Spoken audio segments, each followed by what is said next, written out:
Hello, hello. Okay. We are going to begin our beautiful discussion. There are free drinks up there. If y'all haven't grabbed one, please go ahead and get a drink. Yes. Shout out to Casa Lu for holding Miami down. Okay, so I'll just give it to you and then we'll figure it out. Okay. How's everybody feeling? Cozy? Yeah? Should I wait for everybody to grab their seats? I want you to settle in before we begin. My intention here is for us to kind of feel like we're in a living room for the next 45 minutes. This is a beautiful space. Shout out to Steve and Benton. Shout out to Dále for hosting this conversation and for opening up the space for us to engage in dialogue that I think is very necessary right now and timely. For starters, my name is Cat Lantigua, and I'm the author of Build It and They Will Come, A Guide to Architecting Intentional Community. This is my final book tour stop, and I'm elated to be able to not only share my book with you all, but use it as an opportunity to open up space for us to be in dialogue, because I don't live here, but these amazing women live here, and these are some of the change makers that are in the city, and I just really want y'all to learn from them and to understand the mindset and the energy behind what they're trying to infuse into Miami. I think we can all agree that Miami's going through a shift right now. I grew up here, but I left 10 years ago, and so even coming back, I'm like, this place is different. And I think there's an opportunity for us to mold what it's becoming and also point to the things that are not really Miami, so we can reject what isn't and what should be.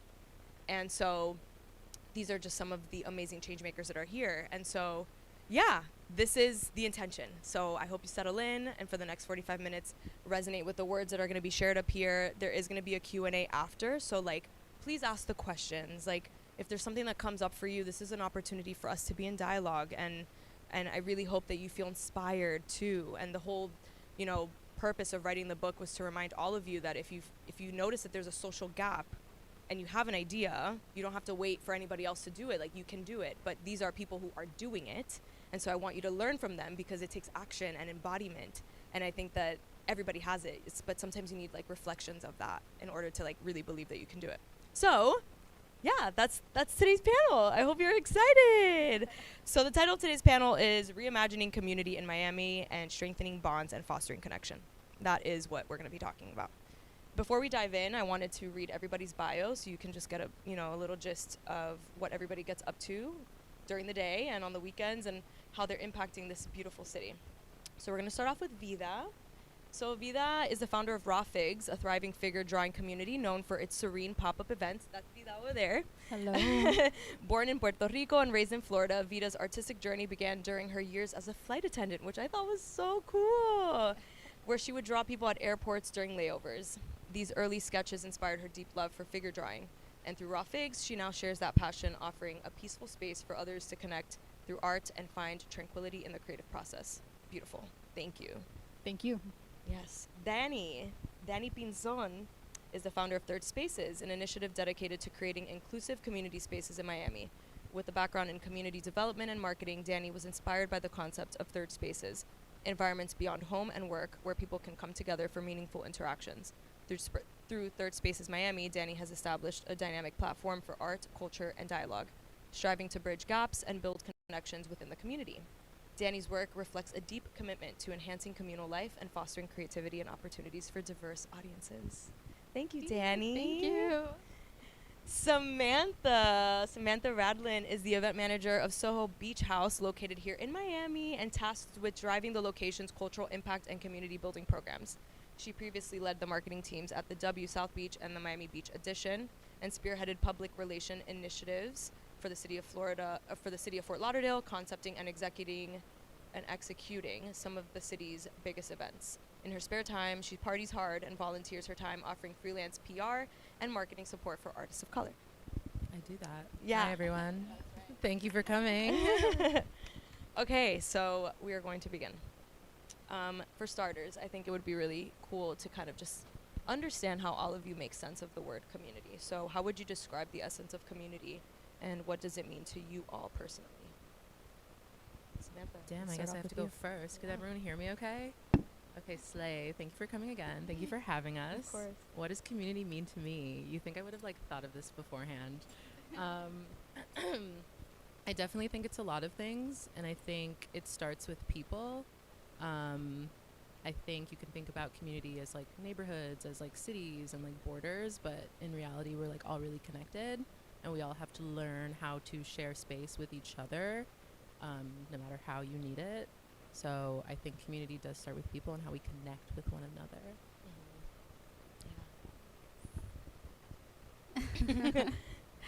It's definitely a loaded question, but I think community in itself is an environment that we all co-create together. And to keep like the essence alive, it really just takes all of us knowing one each other, like one of each other, and really keeping that alive as well. I love all these responses. Let's see if I could even get up there. For me, community, I think, is also just finding some kind of connectivity between someone that maybe you would have not connected with before, and hopefully removing any kind of blinders you might have had prior.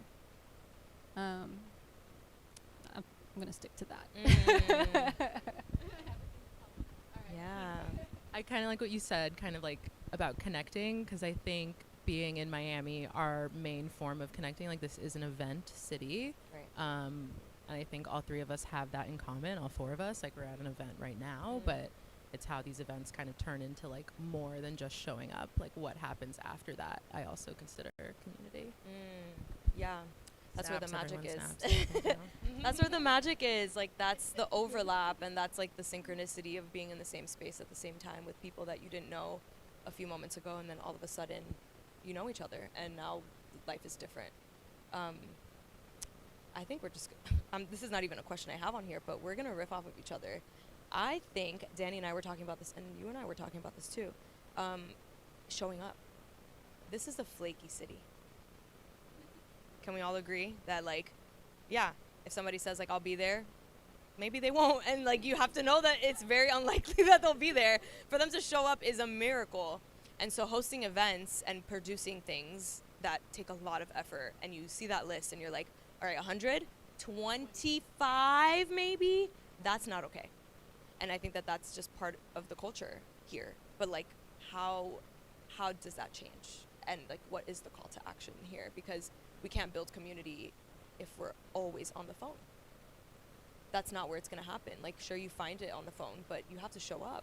But everybody expects people to not show up. So then it kind of, like, filters into everybody else. Like, well, they're probably going to flake, so I won't go either. And then nobody's there. So, yeah, how does that resonate with y'all? Go first. I always get this feedback when I post an event where people are like, I'm scared to go alone. And it's really real, you know? And I think it takes kind of like overcoming that a little bit and understanding that this third space is like where people already have something in common. So even if you're in an art exhibition or at a market or even this event itself, we all already have something in common and something to talk about. I think showing up it's just integral. I said this to you, Kat, where it's like you're 6 community events away from your dream opportunity, or even an opportunity doesn't have to mean jobs. It could also mean friends and groups of people that you just identify with. So I think that's what I have to say about showing up. I mean, when people ask me for numbers, like, we want 100 people to show up. It's like, all right, we're going to have to cap at 150 because there's going to be a drop-off. But, I mean, it being part of Miami is hard, because when I first moved here and I was looking for people to hang out with, and then people would literally not meet me up at the club, and I'm there now at the club by myself. I'm like, okay, well, we're going to have a good time anyways. And I hate that it's part of it, but it's like, I kind of just need to work my way around it, and understanding that animal, and understanding that also every single place that you go to has something about it that sucks and or is just simply a factor. So when it comes to putting on these events, it's just kind of being prepared for that no matter what. It's like, all right, if people are going to flake, whatever, we're still going to have a good time. Let's go. Like, move on past the fact that it may happen. And even though I would like all people to show up, in a lot of cases, I am happy people didn't show up. So it's all good. Yeah, honestly, yeah. That was some like real behind the scenes event tea. When I see an empty room, I'm like, snap, slay, let's go. But I do think Miami is such a city of like choice. We have so many choices, and I find that especially at my job, I see the back end like analytics of people looking at the event and then not signing up, looking at the event, signing up, and then attending, looking at the event, sharing it, signing up, and then not attending. So it's like you were excited enough to share it, but then you didn't come. And then maybe they probably RSVP'd for another event too. So like I see both ends. Like I want everyone to have all the choices, but I also don't want people to think that a measure of a good event or community, because I think it's both, is the size of a turnout. Yes. Because I think just 1-on-1, 1-on-3, you know, 1-on-25 is still a community, and it's still like a banger. Absolutely. I write about this in the book because I think we've conflated macro and micro impact. Like you don't have to have first of all, the algorithms and numbers online and this whole shit, you know, like if you don't have X amount of followers, then you're not really doing it, is an illusion. And it literally is, I think, working as it was designed, because when you start to feel like you don't matter, and like if you only have 20 people that follow you, or you started this community and you have an IG page and there's only 10 people that follow you, oh, but like if I don't have more than 1,000, then that must mean that I'm not doing something right, or it will stop you from doing it. And then now you don't do it. And now the thing doesn't exist because you thought it was about a numbers game. And I think that is like something that's plaguing our society right now, and it's causing a lot of people to not take action. It's actually, it's getting people in their head. You know, you have the idea and you think that because the number doesn't match, it's not a good idea. And that is so dangerous, because like everything about impact is micro, and then it becomes macro, but it starts micro. And I think that that's something that we absolutely need to acknowledge. And this is a city that does everything in macro, and everything is quantified, and that is dangerous, because you know, you have the events, and if there's free stuff, there's free booze, there's this, sure, people will show up, but like what about the things that really go there? If you have 5 people, that's going there. If you have 2 people, 3 people, that's already done. Like lives have been changed. So how do you navigate that? Like how do you overcome those moments where you have an idea for a certain amount of people to show up and they don't? And then how do you get over that initial disappointment to like lock into the fact that you still have a really beautiful opportunity right in front of you, even if it's just with a handful of people? Damn. That was really deep. I feel like on a personal level, and maybe I'm a really good person to answer this, because I have to do an event every single day. It doesn't stop. Like Monday through Sunday, there is something happening on my calendar. Even personally, like I do try to like reach out outside of my job to like do the same thing. And I feel like, and this is going to be big cheese and corn, but it's the absolute truth, like radical positivity is so important. You know, like as you said, like numbers only reflect quantity of something and not all the other nuances of like gathering with people around you and how you interact with them. So like I do love when I put on maybe like a drawing event and 3 people show up, because me and those 3 people get to have more one-on-one time. Right. You know, and I think they even measure that with like schools and stuff. Like you want a smaller class size, so it's like a more impactful experience. So yeah, that's how I try to get over it. But sometimes I do go home and cry. I'm really not gonna lie. It's hard. Yeah. Yeah, I think getting lost in the numbers game is sometimes like just part of the process, to be honest. And I think the integrity of your idea lies in the things that people do not see you doing. And it's because you believe in it so hard that it does not matter if the numbers do not number. But it's just about how hard you believe in it, and it's the fact that you will consistently show up. And when you do consistently show up, people will come. Exactly. At the end of the day. I'm going to revert back to like social media and the algorithms. Like all that stuff is a bunch of bullshit. Yeah. Seriously, because, you know, especially with this algorithm, it really messes things up because you're going to see what you want to see. It's going to show you what you want to see. So even if you wanted to maybe expand beyond, let's say you're being shown raves, but you want to go to like a chill vinyl night. It's your job and your duty to go out and find that, right? So then change that algorithm, and then with that it's like, oh, I found a chill vinyl place to go out to. There's 5 people here, but it's still an amazing experience because this is what you were looking for the entire time. So it in turn, just to bring it all back, is kind of like, I say this a lot, it's kind of like the law of gravity, right? Where you're just going to be attracted and go to the things that you wanted to do. And at the same time, it's like, let's say you do something, the people are going to come to the things that you should be connecting to. So this is where the number games really doesn't matter. It's like you're connecting with the right people no matter what, no matter the size. Absolutely. This is such a slay. This is a really good convo. I wish we had like dinner before this to also do this. I think the algorithm is really important because I think I see a lot of people every day and they're all sucked into their own algorithm. You all like eat, sleep, drink, smell like your algorithm. Like I know what your algorithm is feeding you just by looking at you guys. And I feel like it's important to acknowledge that like parts of your immediate community won't match your algorithm. And that's like on purpose. They want you to be isolated. They want you to click a link and put in your credit card, not talk to your neighbor.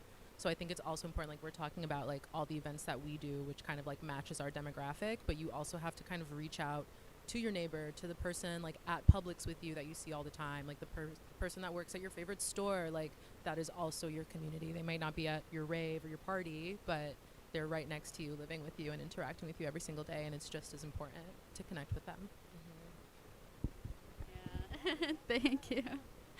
I think that's an idea that I always have in mind when curating a weekend. It's like, we're Miami, we're a party city, and it's kind of like, how do we expand off of that? And I think I try to always pinpoint where, you know, yeah, people at the party might even just be at the Hello. Yeah. People at the party might be at the Run Club, or they might be at a tea session, they might be at Raw Figs, they might be at Soho. And I think it's kind of, you know, I've self-proclaimed that should meet each other in that way, and just kind of like still connecting the dots through all these different events, even though it might not be a party.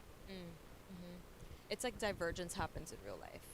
Yeah. You know, like you disrupt the algorithm by just disrupting it in person. That is the like, not to, you know, get existential or whatever, but like there's a digital algorithm, and like what's the real life one that you like exist in for real. And that's the thing, like we're not Sims, you know, like we have a life as well. How active are we in that, and like are we aware of the role we play and how we mold it? And I know that it's like so easy to just like live your life and get caught up in the monotony of it all, but like you just make one decision and that will just shift everything. And it's fun. It's actually very fun to disrupt and to like make those little micro decisions that like you typically wouldn't, because it leads you down another path. That person at Publix that you're talking to, they'll show up and then they'll bring their homeboy or their homegirl, and that you would have never spoken to, and that's your girl, you know, like that's how it happens. But it wouldn't have happened online in that way. So I think it's important to acknowledge the intersections and the nuances of straddling a digital life and an in real person life. And it is different, and it is nuanced, and it is new, and it is unfolding as we exist. There are rules to this. The algorithms change every day. You know, there's a profit motive. Like there's so many things to take into consideration. And so I get it. Like I understand why people don't even realize that they're in a silo, because it's happening you don't even know it's happening. You're so in it. But I think to the point of just like disrupting every single day in real life, it gives you agency during a time where I think many of us maybe won't feel as much agency as we should. And that's a whole other conversation about like the predatory nature of social media. That's the next panel. We won't go there right now. So many people express frustration with Miami and the world at large, especially as we navigate challenging times. Despite this, the three of you create spaces that foster connection, joy, and enrichment.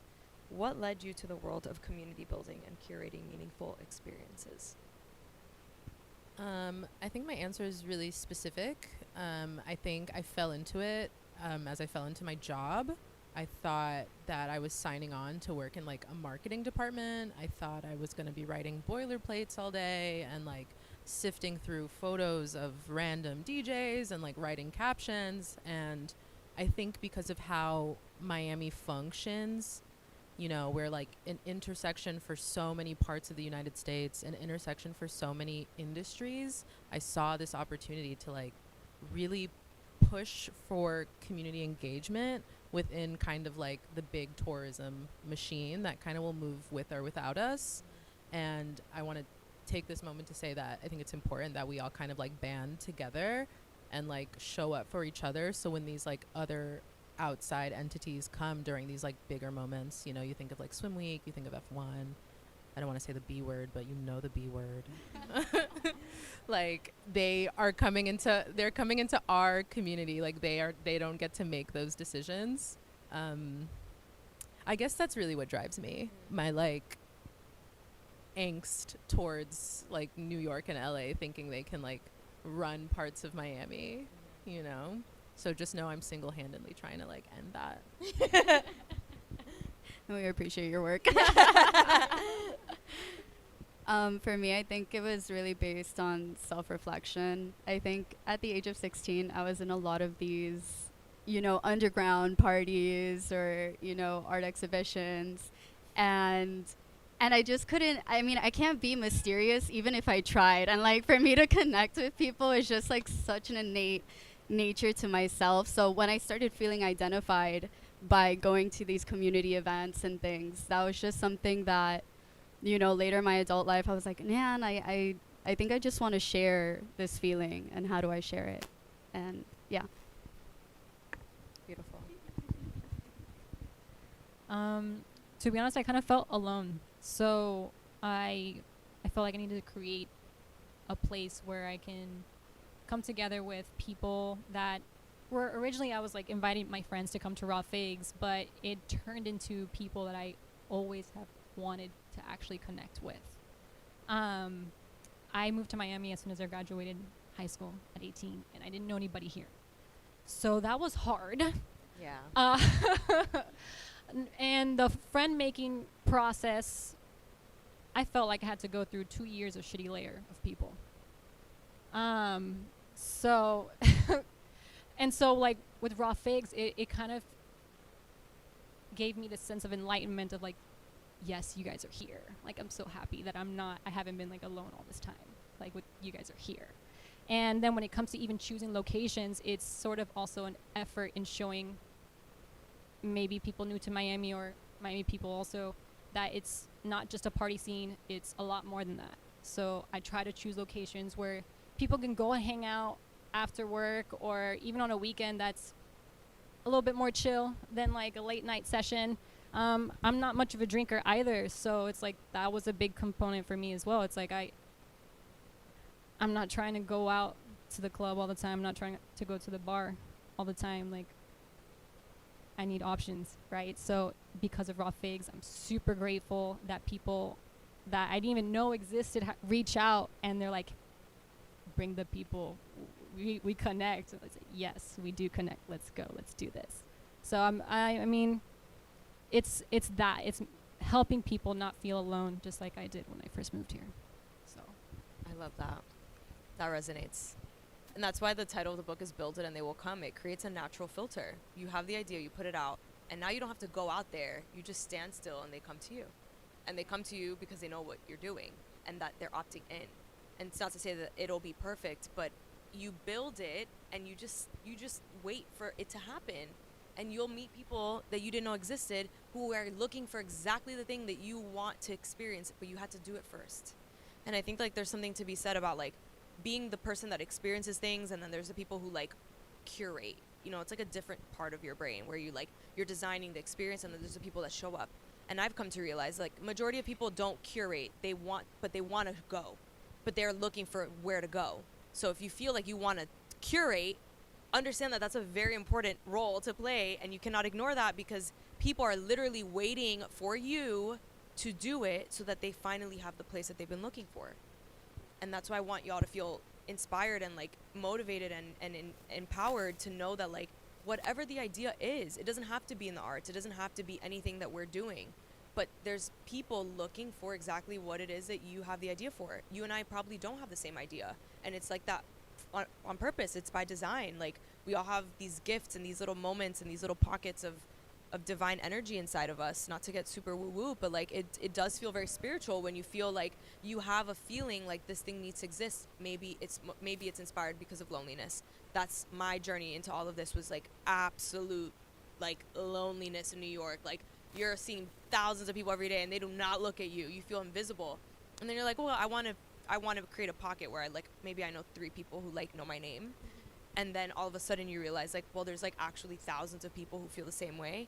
And that whole, chapter 1 is about, this whole loneliness epidemic and belonging, and what does that even mean? What does it mean to not feel like you belong? What's the language that you use for that invisibility in a society that moves very quickly now, that is, kind of conflated with digital presence, and, if you don't match something online, then in real life, do you matter? Like there's so many existential questions that like we're trying to navigate in real time that is just freaking confusing. And so that's why the physical spaces, the pockets, the divergence of it all needs to happen, because that's like where the hope is. Yeah, right? Does that make sense? That's how I feel. I'm just like, people are looking for a reason to keep going, and your idea could be the reason. Yeah. Sorry, I'm riffing a lot. Oh Let's do it. I do want to say that like beyond just like the 4 of us, like looking at all of you out here, like we all have the skills to like activate the same way we do. Like I remember when your account first started. I didn't even know you. I was like one of the maybe first 50 followers, because I was like, thank God. Because I remember someone sent it to me and they were like, do you run this account? And I was like, no, I don't know what this is, but it's a sleigh. Like this is amazing. And I do think that like in these times, again, not to get existential, but like we all watch the news, like we can admit it, like it's more important than ever that we like allocate our like skills and time to like our city community, our like people around us, the less fortunate. Not to be like everyone go volunteer, but like, but also yeah, literally like go throw an event for your city. Like when I was doing PR for the city of Fort Lauderdale, I was really proud to like spend my time like promoting people coming to Fort Lauderdale, small businesses and things like that, or like LGBTQIA plus initiatives. Like we have to also do that. I know there's a lot of like flashy stuff, everyone wants to get their photo taken, and there's like great memories in that, but there has to be a balance. Absolutely. And like let's make volunteering cool again. Why can't we have a liquor sponsor? Well, maybe, like green juice or like kombucha, like at the community fridge event or something, like we can make that cool too. Like, why isn't that cool? Why does it have to be like an Instagram perfect like spot? Like, no, I want to see you in it. Like that is cool to me. And we have to, how do we revive that? I don't know. But like, that's a whole other conversation again. But there is so much room to show up. But we have to show up. We can't keep waiting for somebody to like show up and then inspire us to show up. Like sometimes we gotta be the first one. Yeah. So I think it even goes back to, supporting your local artists, your local event holders and stuff, because I get it. It's probably not, let's say, an event at Space or event at the Ground, but it is like equally just as important to keep these things going and support them as well. Which is why this event is so important. Like you're choosing to be here on a Friday night. That's on purpose. You wanted to be stimulated. Thank you, because you didn't flake. You said you were coming and you did. And that's already a big deal. You know what I mean? So like, and everybody here is supposed to be here. So that's the other thing too. Like, who knows who you're meant to meet in this room? Who knows how your life will change after this conversation? But you showed up, and like that is already the first step. Yeah. So Miami's population is now at 6.3 million and growing every single day. And the city's cultural identity is at a crossroads, and I think that we can all sense that.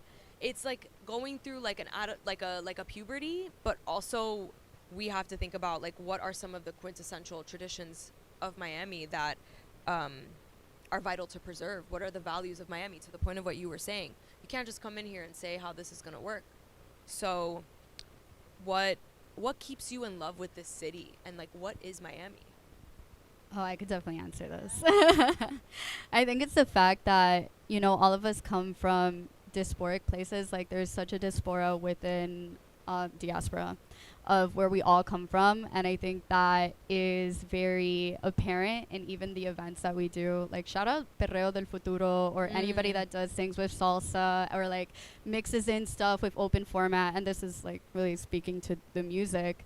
But I think spaces like that have been more and more prevalent and have been mixing in with the things that, you know, people that are also transplants are coming in with. So I think part of that is how we're kind of making it more of a boiling pot here. I think for me, moving here, and I'm just trying to think about the things that attracted me to moving to Miami, is the diversity of the Caribbean culture. I love reggae, and I was like, the amount of reggae events that happen here, I was very excited and happy about that. Coming from, I moved from a small town called Melbourne in central east coast of Florida. I grew up in Florida. But the point is I grew up in towns that were mostly white American. And so I was usually, if not the only Latina or only Caribbean, it was a very small group of people that were from outside of the US. And so moving here, I was like super excited to be connecting with that part of myself and be surrounded by people like me. I forever want to, I hope that we all push to keep that alive. But something else that is a personal mission right now is to start preserving like Overtown. Yes.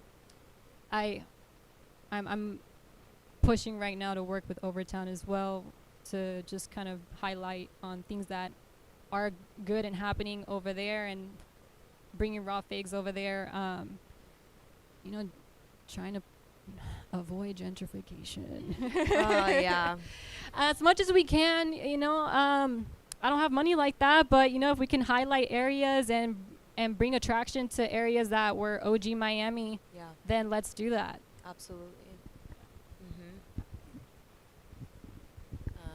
I promise this will be a shorter riff. The question was like what keeps you in love with this place? I think it's all the things these ladies said. Like, I love the music, I love the vibes. I think everyone is like major hotties. If you go to other cities, and like the people in this crowd who know me know that like every year I'll be like, I'm done with Miami, I'm out of here, I'm going to New York, where people are like real about things, and I always come back like I'm clearly sitting here. And I think in this time, like, you gave us that number, like, what was it, 6.3 as of today. Thinking about the 95 with that number, like, oh god, it makes me like shiver. But I think all those like recent transplants want to be told what to do. Exactly. We don't have to cater to them. And I think, going back to what I said earlier, like, if we already have a strong establishment with each other through our local community, we can put that on them and they will enjoy it. That's why they moved here. That's why they left their like fancy Soho loft, you know, in New York, or like why they were like done with LA and they came to Miami Beach. Like, they want to be a part of what we're doing. So I think as long as we keep those parts authentic, whatever that means to you, like whatever island you're from, whatever sexuality you are, like however you connect with Miami, like keep those parts of it authentic in whatever you're doing, even if it's neon green or like a boob job. Like, that is Miami, and it should be celebrated. They want to see it. They want to see it. Exactly. That's exactly what it is. People need to be told how this works. But you can't tell people how it works if the community that's here is fragmented and is also like in disarray. And, you know, to the point of displacement and gentrification, and particularly black communities that are being ignored. Like, no, it's not going to work. Like, it's not going to work if the foundation of this place is not acknowledged and protected, because tech will always do what it's going to do. You know, all these new apartments, condos, they all look the same. Like, it's a blueprint. It's everywhere. So if you let it, it'll just be, and it'll just take over as it is doing in many other places, but the disruption is when the community that's local is tapped into the history, into the education, into the commitment to like putting their money there. You know what I mean? So I think it's really important for us to remember that like community isn't, it's not just like community, it's like community capital C. Capital C, and I think it also has to be like proactive. Absolutely. The second we're trying to like react to the gentrification, we kind of already have lost that. The building's already there. You know, that like foreign business is already up. We're not going to close it. You know, we also want those people to thrive, but if we get there first, then they're forced to interact with it, you know? Yeah, exactly. Anybody else want to say something? We gotta start partying at City Hall. Yeah. Yeah. Honestly, though. Yeah. On that. One more thing. I guess when it comes to doing these movements and preservations and just keeping certain things alive, I get this inspiration because I'm from Puerto Rico originally, and I don't know if any of you guys know about what's going on over there, but with that alone, with the tech people, trying to change the island when it's literally taking away the culture. Right. Like, it's dwindling, and you do not want that to happen here. Yeah. Yeah. Exactly. And it's all linked. Yeah. You know what I mean? If we normalize it in one place, we're normalizing it everywhere, and then 5-10 years pass, and now what? It's too expensive. It's already done. Like, that's it. It's big money people controlling everything. Once, if you let that happen for too long, it's like it's literally everyone's duty. Right. It is. It actually is. Pivoting a bit, you all are key figures in Miami, known for fostering community-centric experiences. Based on your observations, what do you think people are truly yearning for when it comes to connection and community here?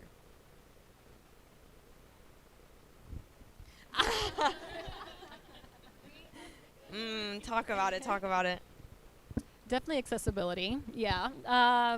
But at least feedback-wise, the highlight in arts has been the biggest feedback I get, because I get it. When I first moved here, the art scene kind of seemed like you had to be a collector and that's it, you know? Or, yeah, like, no, the art scene is more than that. Like, creatives are everywhere in all shapes and forms. Like, we're not just painters, we're not just sculptors, we're also clothing designers, we're also creators in events, we're creators in vibes, we're creators in, like, just what we wear on the street, you know? This is everything. I already lost my train of thought, I'm not gonna lie, but like oh my god, Art what's is important everywhere. for people in, yeah, I'm sorry, but like, it's the connectivity between yourself, your true self, and then finding someone that also aligns with you.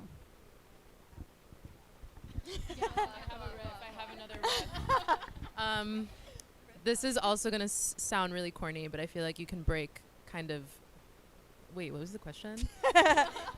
I have like two things to say. Based on your observations, what do you think people are what truly are people yearning like for? yearning for? Okay, so first drinks, yes. But I think community kind of starts from within. Like, that's the first person you should look to. Like, have you guys ever played Sims and you would have to like look in the mirror and like practice talking? Like, you have to connect with yourself and then like connect with your family, and then you connect with your friends, and it kind of like spills out through that.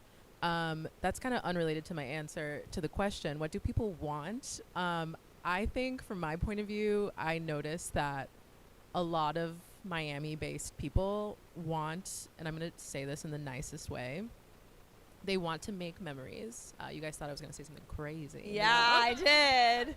Like, I find that you guys, I don't want to say that things should be like talent driven or like celebrity driven, but like, and I think that's what happens when people like RSVP to a lot of stuff and then they don't show up for something, which is like fine, I get it, but I think everyone's looking for that like best moment, whatever that means for them. Even if it's like not putting it on social, they want to be like, I saw the best DJ, I ate the best food. Like, I find a lot of people want to like top someone, I guess. Like whether it's like not, I don't know if it's negative or positive, like some of that could be just genuine, like I really just want to have the best time with my people, my family, my friends, but I do feel like that's what drives a lot of people, especially a lot of young people. I do think it affects all ages, but younger people I do find are driven by like just wanting the best of the best, whatever that means for them.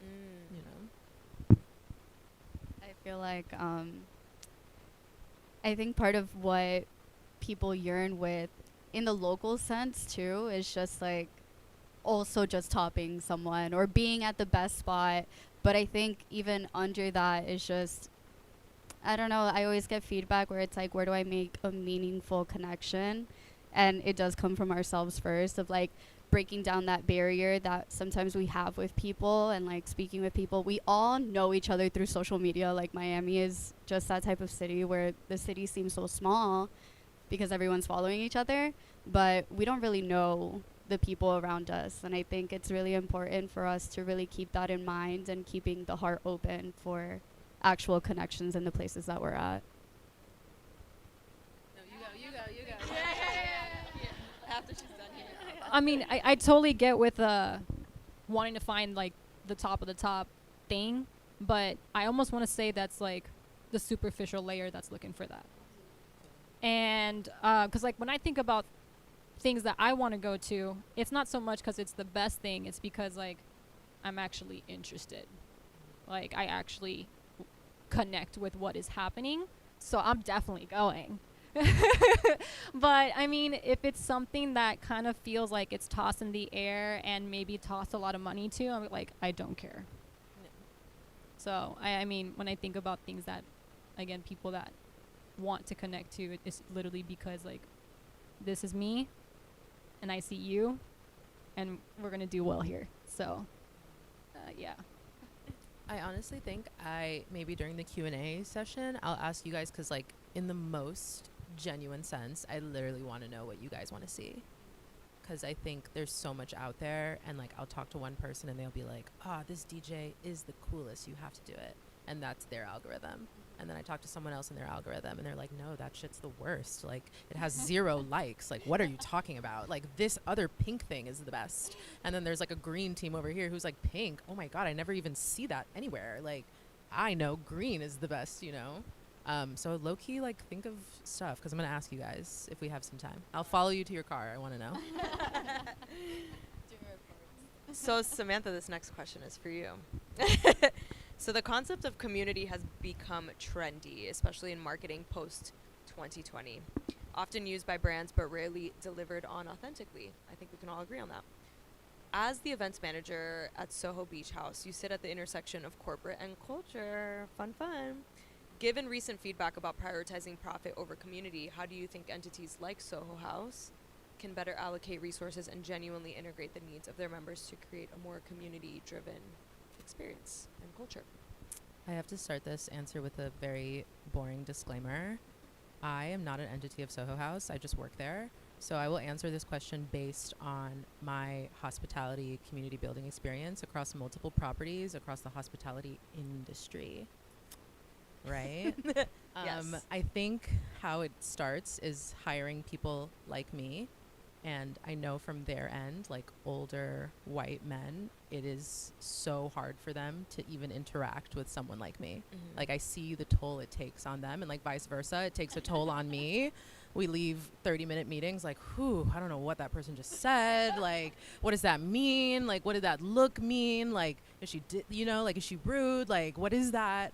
And I think people like me, like all of us, like because we prioritize our community, like I do take a lot of pride in kind of like boiling down the things that you all do in a digestible way to these corporate entities. So I'm able to like use their budget for like our needs, which is beneficial in both ways. Like we both win. Like we get to have the experience that we want, and then the corporate entity gets to say, hey, we're culturally relevant, we care about our city. So I think one way to look at it, you can think really doom and gloom and get really, really existential and get anti-capitalist, but that is also self-defeating, because then we're losing out on that moment. Even if you just come to Soho House or the W or the Miami Beach Edition, like if you just come to those places once a year, you still had that experience. And on the other end, like, you drove revenue, which honestly, not to be this person, is great, because a lot of the people that work in hospitality on the beach are your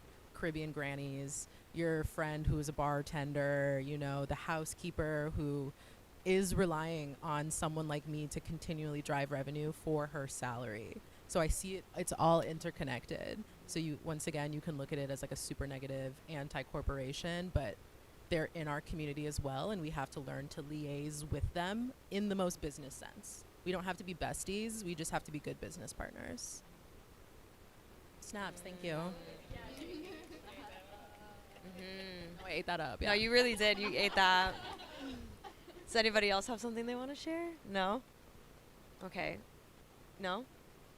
All right, this is our final question, and then we're going to Q&A because our time is almost up. Can you believe that? We love to yap. So as we close this inspiring convo, what message would you leave with us about our role in building inclusive, safe spaces that prioritize collective well-being? What should we embrace, and or what should we let go of? I think we should let go of ego and just really keep an open mind and open heart to the people that we can actually meet. So keep that in mind. I 100% agree with that. Let go of that ego. Because again, I'm trying to revert back to going through that shitty layer of people for 2 years. It was between superficial, what are you having to offer, and what do I have to offer, to are those real or fake? Oh my God.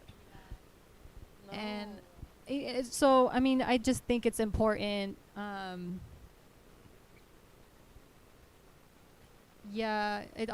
Authenticity is a big deal, and the ego thing is also a big deal, but I also think education is a big deal. If you educate yourself on all that does exist here, your mind will open. And that also helps in shattering the ego and shattering just the lack of knowing that there is something else and the possibility of you doing something as well. Takeaways. I'm trying to think of something like different to say. I think people first, people centric, like forget about like the name of where you're going, like think about the people behind it and the people who are going to be there. And I think everything is like a two-way street. Your relationship with everything is so dynamic, your relationship with yourself, your neighbors, your community. So, you know, I joke about the free drink thing, but people do leave their house to go somewhere just to get the free drink and leave. And it's like, if you're going to take something, give something. And you can just give a vibe, you know, a positive vibe, a positive thought, you know, tell me what you did today. Tell me what you saw. Like, I didn't see it. I maybe won't see it. I would love to know. And I think the more we think people first will get us there naturally. And also don't forget to be active in your community, and like, not everything is a party. An election is coming up. We have to be active in that as well. That is operating within your community, and making changes in your community does come from being politically active. Everybody. We're in Florida. In case A anybody little forgot. dire right now. Okay, well, with that being said, does anybody have a question? Here you go. Hi, I'm Lauren Lawrence. Before I ask my question, I just want to say thank you so much for having this conversation, having us here. I consider you guys all change makers. And I've had the pleasure That's to so sweet. of course. I've had the pleasure to attend events that you guys have curated, have shared. And so I just thank you for the work you're doing before I ask my question, and just thank you for this panel, Cat. You're so welcome. I kind of have two questions. My first question is for Sam, and then my second question is for the group. So for you, Sam, I think the work that you've done with Soho House has been so, I'm going to use the word revolutionary in the sense, just because I'm curious to know how are you navigating creating inclusive events that bring about community in a space that in a way kind of prides itself on exclusivity. How do you navigate that? Yeah, it's like a really interesting duality, because like obviously a lot of the spaces on Miami Beach operate on an idea of exclusivity, which is one, a marketing tactic, but also has its negatives. And I honestly just fight really hard. Like I was giving the example earlier where someone was writing like a city guide for Miami for Soho House and didn't take the time to like research the DJs that we actually like want to promote, and they had written down 2 random DJs, and I was like, absolutely not, you better write Kamari Essen on that fucking paragraph. Are you crazy? He's sitting right here.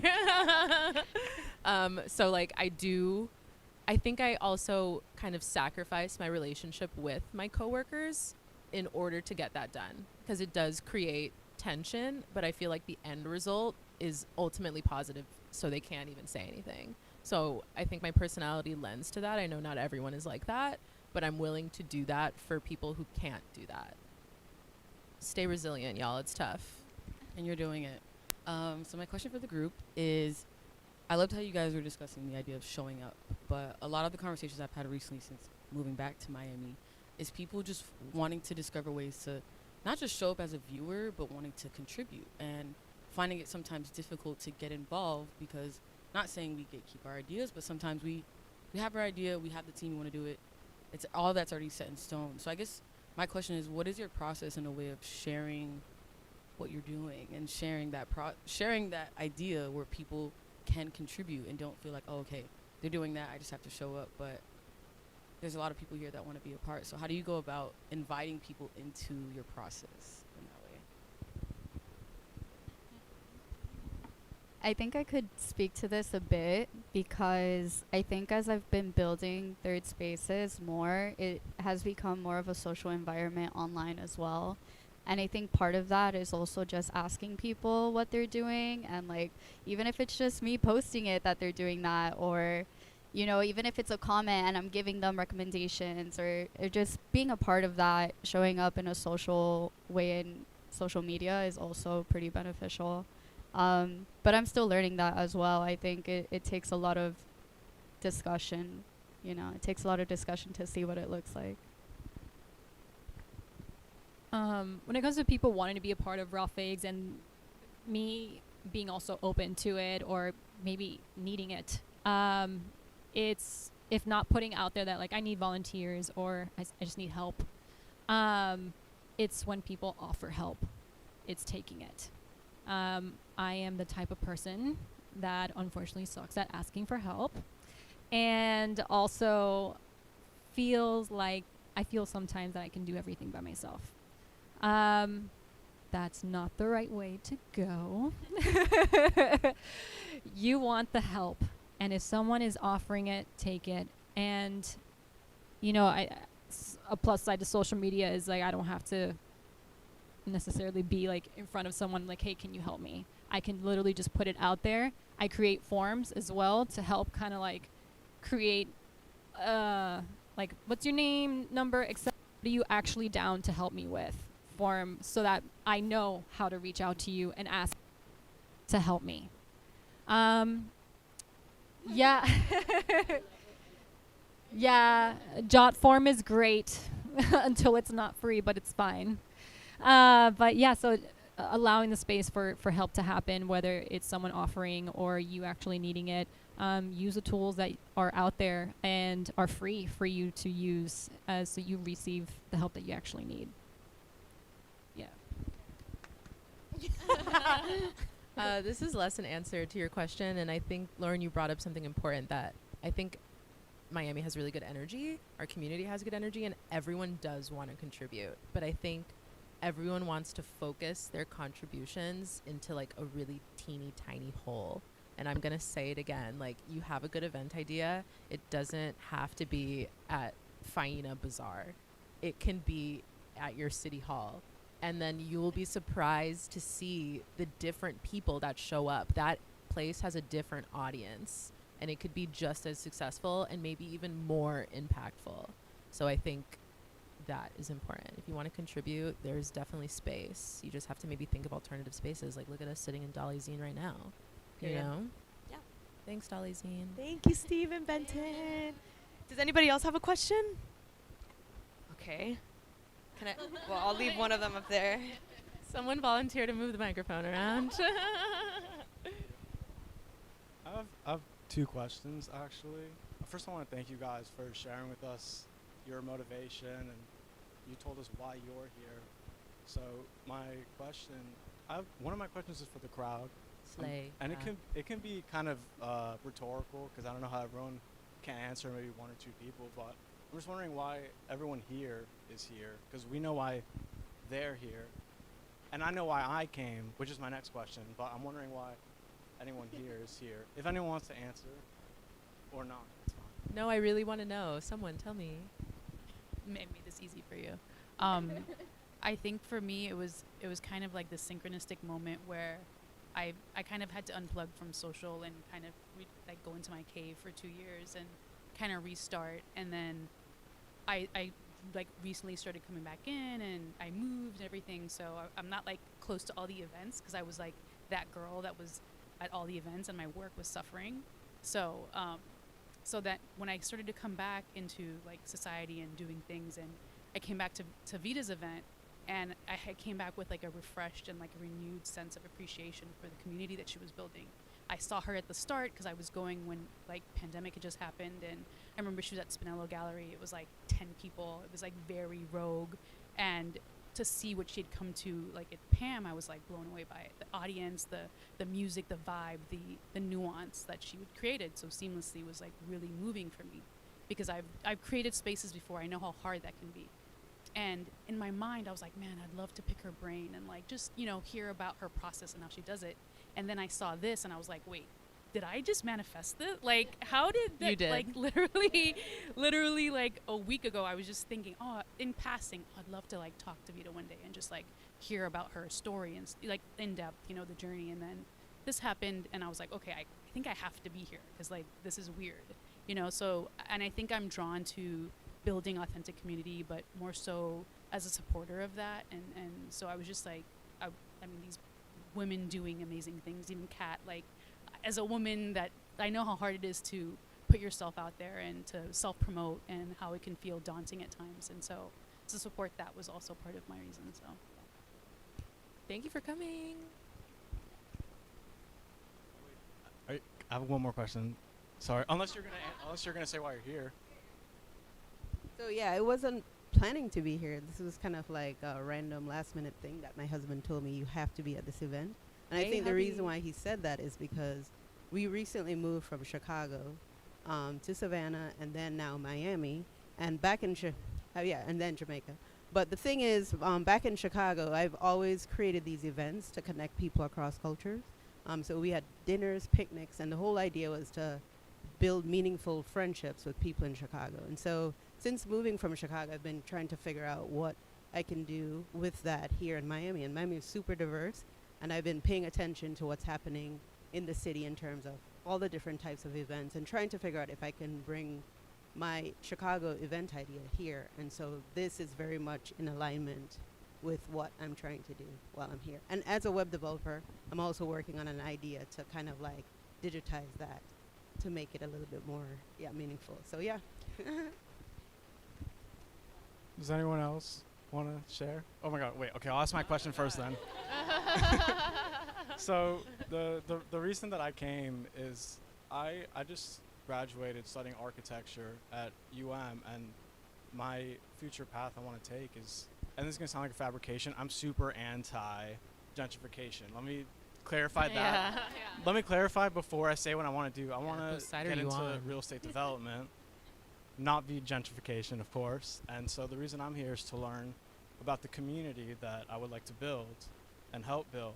And so my question is, as the builder of the spaces that events can be held, how can I, as an architect or the developer, work with the event coordinators or the community builders to create those spaces? I actually have a really serious answer for that. I know you guys all just recently saw the recent tragedy of Shuckers and how it's now owned by a gigantic DJ. Like, what? I'm not a businessman, but I think if real estate developers could take a role in deciding what business operates there, don't just take and I hate to say this, but like, don't take the biggest check. I obviously like want you to get your money, but like in the long run, I think choosing a community driven, as you said, like well researched business entity, anything that would go into like a new development is like incredibly important and will like literally change the face of Miami forever. Like what you were talking about will affect my children, you know? Don't let David Guetta open a restaurant, okay? Please, he has enough, okay? Yeah, nothing against Dave Grutman, but let's stop him. David Guetta.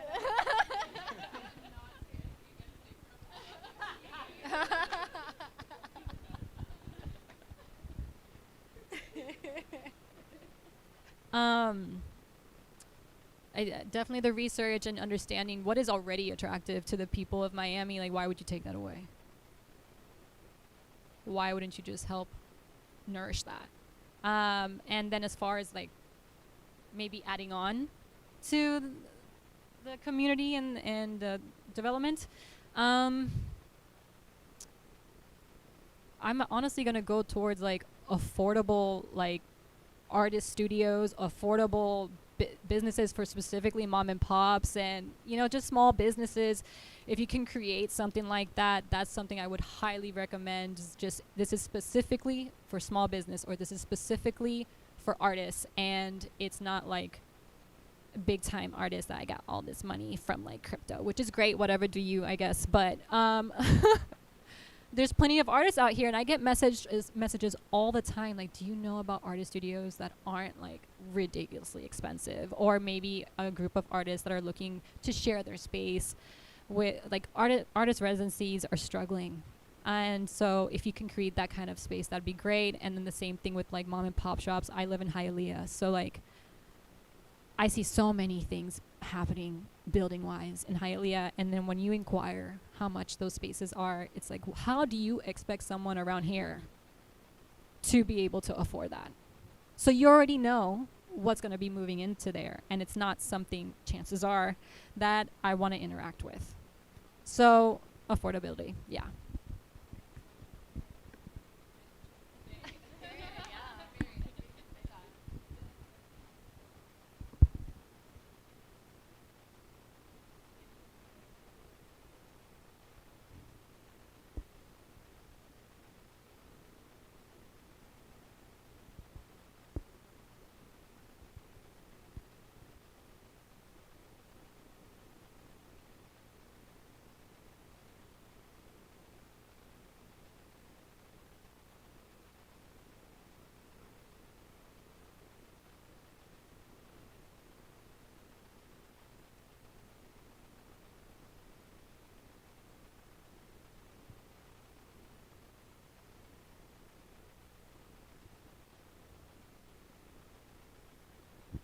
Keep the colors alive.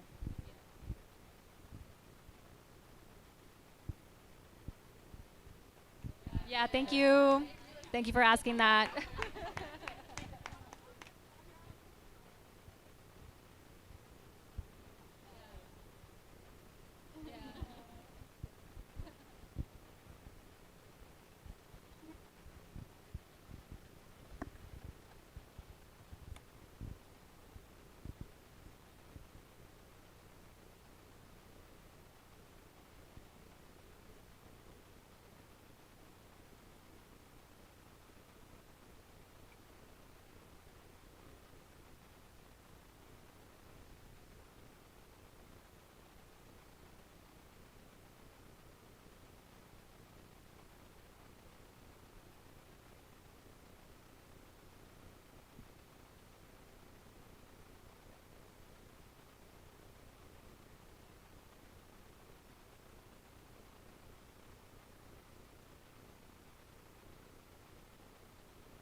Alright, I'll bring the mic, I guess, to you, and then I'll handle it.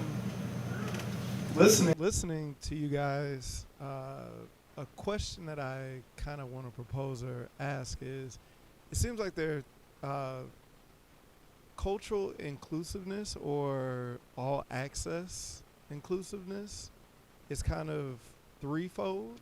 It is the venue owners, those that have the tickets, and then the gatekeepers. Kind of like, as I'm listening to you guys, is like, so without this venue, there has to be a gatekeeper to get people in, which might be taste makers or whomever, influencers or whatever. And then the last is the ticket holder, which is, I didn't need a ticket to get in here, but I knew someone who said, yo, come in, check this out. So the question that I'm more wondering from you guys, if those are the three stakeholders, how can we enable more people to not need those other two and just get a ticket? Why do we need a gatekeeper and a venue holder when everyone should just have a ticket to get in? You mean like being at a public space and doing something? Because like parks are definitely not the place anymore where they're allowing people to just come in, and you kept bringing up like City Hall and now like, but, and also about this whole idea of gentrification. Well, this venue wouldn't be here right now. I'm not saying this straight up. Yeah, I mean, it's like, it has nothing to do with the person. It has to do with like the change that happened.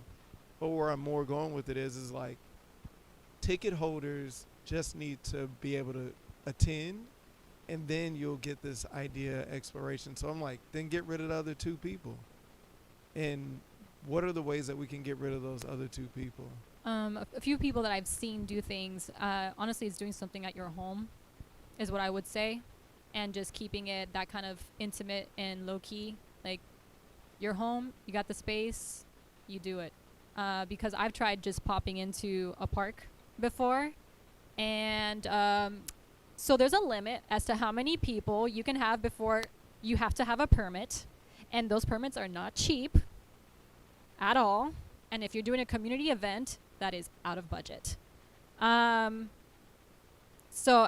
going to say definitely doing something at your home is the easiest way, or even inviting other people to do things at their home. There's a couple concepts that I've seen that, like, I think it's like concerts that people put out there. It's like, hey, you can do a concert at my home and you can bring whomever.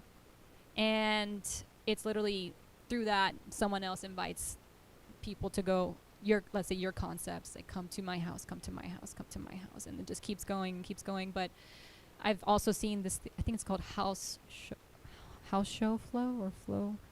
Anyways, they put together events at their house. They do not publicize their address. The only way you sign up is via DM, and then you are sent the address. So if you want to get rid of those two other things, you need to personally have that space. Otherwise, you're going to be working no matter what with other people out here. It just is what it is in that sense. And like, I'm donation based in most cases, or free, and sometimes very rarely ticketed with my events. And with me, it's always a transaction where it's, hey, we're trying to keep this accessible. Are you okay with donating your space? Yes or no? No? That's fine. Next. That's the best answer I can give you, and I hope that helps. I think there's a lot of historical context for like how industries begin, and I think it all can be drawn back to the home. Like, even when you think of like museums, like the first museums were like salons in people's homes, and like you already live there, you're already paying for it. So I think that's kind of like the base level.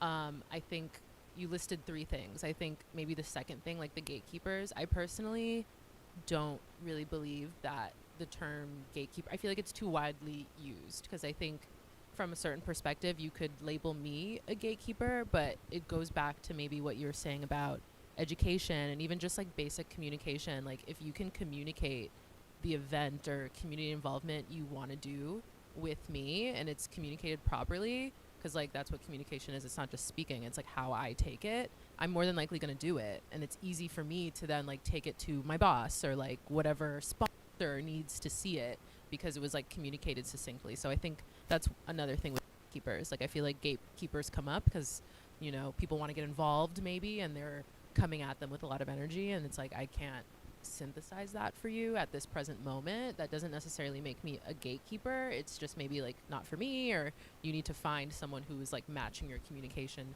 style. So we did venue, we did gatekeepers. The last one, ticket holders. I also think that's like a really tough one, because at the end of the day, this is a, like, community is community, and like you can talk to your neighbor, have a dinner with the people. You know, do you have dinners with the people who live next to you? Do you talk to the people who live in your high-rise building on Northwest Miami Ave? Like, you can all get together in your building. That doesn't have to be ticketed. But I do think sometimes, and I think, Kat, you like touched on this in your book, like, especially like larger community moments takes security to make it safe. It takes permits to make sure that people can stay for the time that we planned it for, and that does take money. So I think it's easy to say like, oh, we can all just get together and kumbaya, but at a certain level, like, we do have to like activate in the business of it. Yeah. I hope that was helpful. I have a question over here, and then we have the last question to you, Andrea. So I have like a comment and a question. A part of like why I'm here, as he was asking, is because as being a little older, one of the probably older people in the room, and always having community at heart, and always being very youthful at heart, and seeing how things were when I came to Miami Beach at 18 years old, and understanding exactly what you guys are saying, and seeing that so much has, the more things change, the more they stay the same. And so just like the encouragement of saying to you that when I was younger, it was just very much, I'm not getting involved in the politics of it all. I'm like, but I have to encourage you that you have to, when you go and you sit when the mayor or the city planners or they're doing just those events where they're trying to get the community to come along, you've got to be in the room. Yes. And you've got to be in the room because you get to hear things. When I sit down and I heard somebody within Liberty City say, as a person who works in city government, that they made a mistake with developers on something when they got a backlash, right? It's too much to go into, but they got, in other words, you promised this, but then the developer turned around and said, look, you read the fine print, and this is the city, so they've got lawyers and everything. And so they now lost out on plots of land that they should, those type of things. See, if you're in the room, and that's for everybody here, so you can talk about the side of it and the coming together, because it is important in all of that. But the hope is in getting involved enough in your local government to say it's not just like anti-establishment, okay? But getting involved enough so that when your voice is heard, because what I have found out is that relationship is primary in everything you do. Crisis is opportunity, and if you're in the room, they're gonna open the room. Does that make sense? If your voice is heard enough in the room, they're gonna open. So going into the part about hope, because I think a lot of community goes into the hope. I see the same thing I saw when I was 18, 17, 19, I'm 58. What I see is people need hope, hence the community building, hence the events. But in order to do it, you've got to be able to sit at the table, and in order to sit at the table, what do you guys think about, this is something I'll put out there, what do you guys think about, I always say, with events, with everything, with community, with all of the intercultural, what about just creating spaces that you can sit and have open community dinners? Where you can sit at that table and glean from everyone. That way when he comes in and he asks the question, he's not just asking the question, he's interactive, because what does food do? Not just drinks, but what does food do? What does good food, good music, and a low-key vibe do? It helps people to let their hair down. It helps that person who's introverted to maybe feel a little more safe. So I don't want to go on a rant, but it's just that I feel what I hear here is that at the heart of community is hope. And hope becomes synergistic when you can really understand what moves and keep it local. So when you do what you do, instead of bringing in, like when I came back here to Wynwood, I lived here, my kids were born here, I went to Dallas and Georgia and came back. And when I see that you're bringing in local artists to do, I mean, you're bringing in artists from everywhere around the world to do these murals, and in Overtown right there and in Liberty City are the people that when they did that stuff, they got arrested.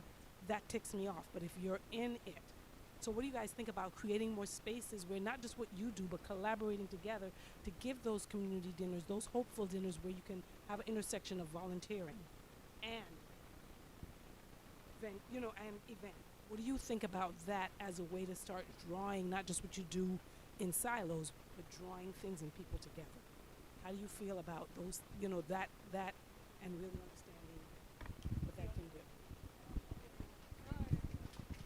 do? That was such a slay. You should have sat right here, like with us. Yeah. I think I have an answer that's kind of two parts, because I am also a huge champion of that. Like, I think the most pop culture reference I have to this is like Parks and Rec. Like, yeah, it's like a little silly office, but like we also have to go there and talk to them and tell them why we want this park where, and like why we want something priced where, or like we don't want to target there. Like, that's not sexy. It's definitely not fun. Those buildings don't smell good. Like, no one in there is pretty. No one in there has like a nice Instagram, but it's still like a priority we have to make to do it. But as you were saying, like, now, thank you for saying that, because I love to know what people want. Like, that's driving me and what I do at work. But I do find that when I do try to create those events, people don't come. And then I look really silly in like my recap meeting, because I'm like, I swear people want community, So I think, like everything, it is this like two-part relationship. Like, we all have to give and take. So when you do see that event, maybe you're tired that day, maybe you went out the night before, but like you have to prioritize, because those events are so few and far between, and they're hard to find on purpose. The city of Miami Beach is not printing flyers and throwing them on your car like a strip club would. You have to go and find it. Yeah. Yeah, I definitely think showing up is just the biggest part, and and even if it's just going with friends as well, like just trying to make it, honestly, we always try to make events so sexy, and we always try to make events like everything's too sexy. So I definitely think I don't know, I've thought about this on my own terms of like, how do I make volunteering like something fun to do, and I think it's just really encouraging people. Yeah, I think so too. Yeah, we can all do this. There you go. Everyone must come.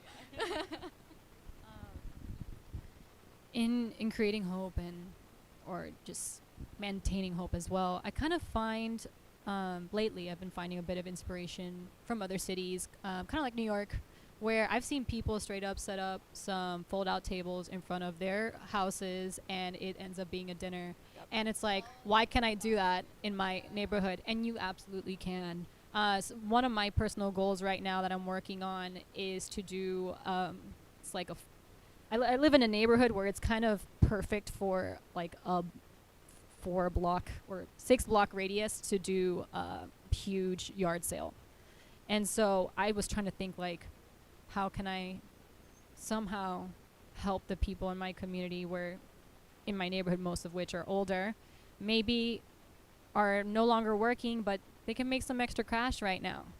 And it's like, well, I got things to get rid of. I know they got things to get rid of. And so it's like, let's try to set up then a giant yard sale for this neighborhood. The only caveat in that case, because of that, I guess, scale, would be just the city of Hialeah. But honestly, I don't see that being an issue.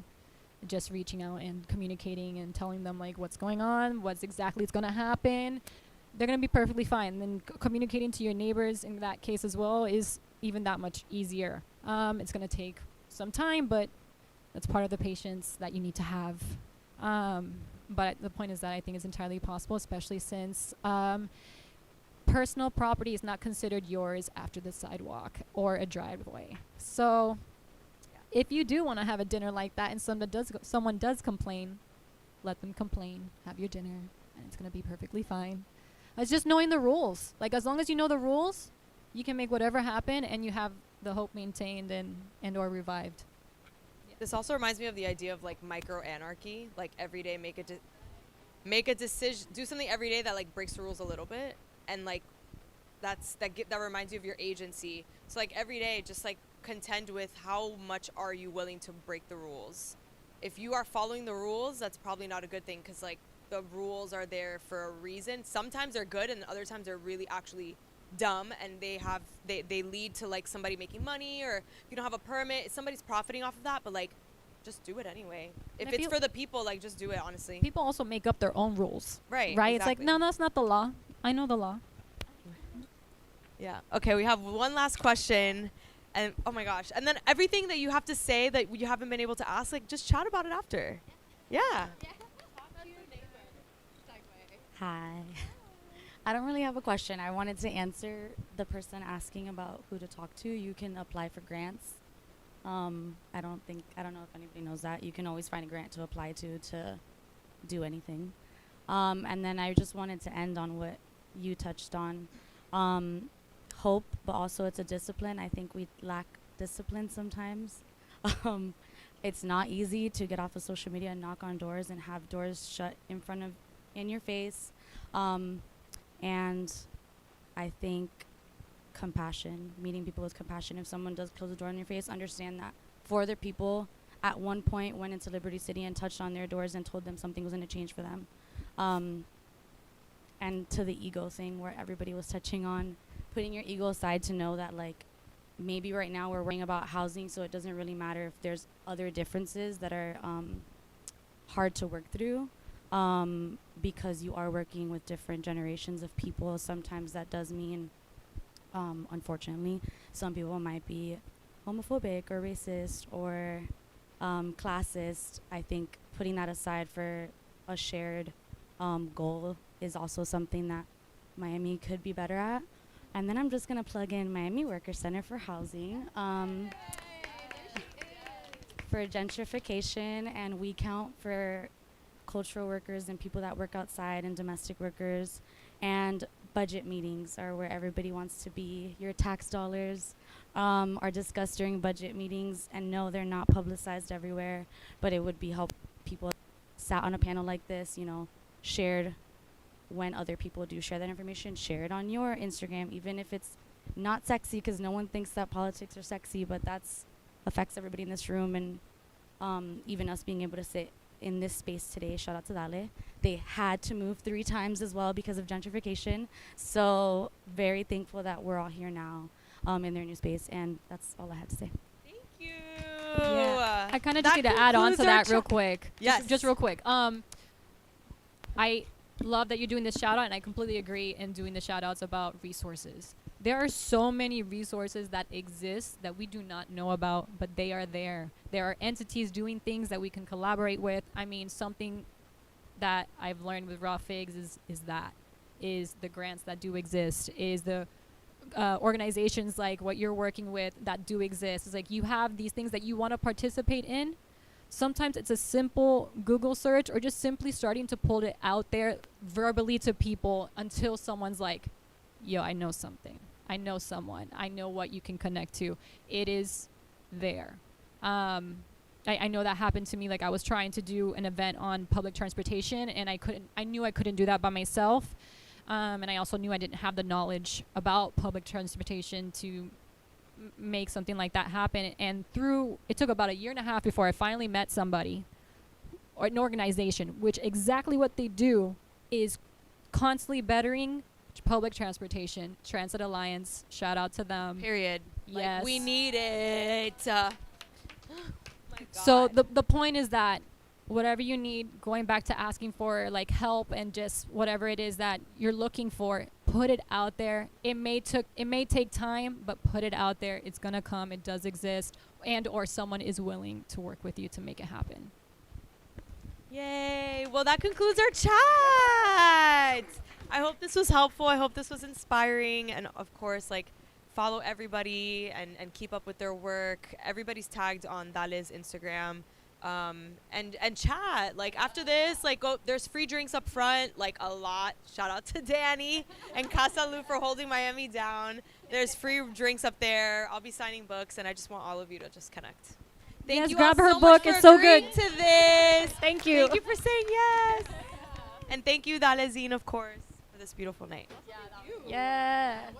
Thank you, Kat. For real. Of course, of course. That's it.